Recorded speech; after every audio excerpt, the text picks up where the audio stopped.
यह तो हम सभी जानते हैं कि रावण ने श्री राम और लक्ष्मण की अनुपस्थिति में माता सीता का अपहरण किया था। लेकिन क्या आप जानते हैं कि रावण कभी भी सीता माता के समीप क्यों नहीं गया और न ही उन्हें स्पर्श करने का साहस कर पाया? इसके पीछे एक प्राचीन श्राप की कथा छिपी हुई है, जो रावण को उसकी ही करनी का फल थी। पुराणों के अनुसार स्वर्ग की अत्यंत सुंदर अप्सरा रंभा देवताओं और असुरों द्वारा किए गए समुद्र मंथन से उत्पन्न हुई थी।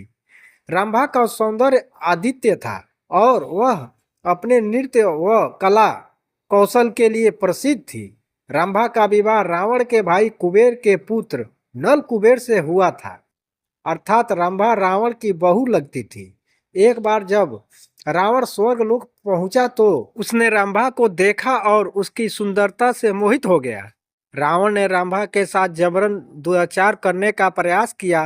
रंभा ने उसे रोका और कहा कि वह उसकी पुत्रवधू के समान है, लेकिन रावण ने रिश्ते का मर्यादा तोड़ दी और उसकी बात नहीं मानी।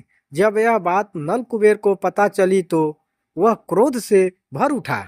उसने रावण को भयंकर श्राप दिया, यदि तू किसी भी स्त्री को उसकी इच्छा के विरुद्ध स्पर्श करेगा तो तेरे 10 सिर तुरंत फट नष्ट हो जाएंगे।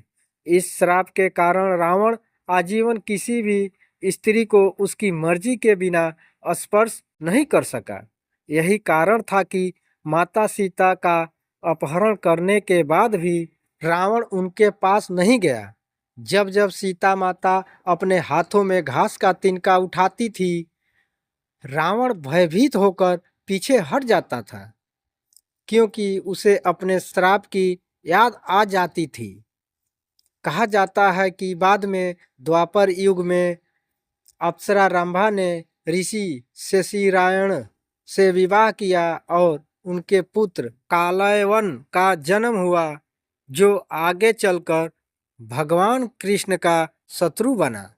इस प्रकार रावण का अहंकार और अधर्म ही उसके पतन का कारण बना और एक सांप ने उसे सीता माता को छूने से भी रोक दिया।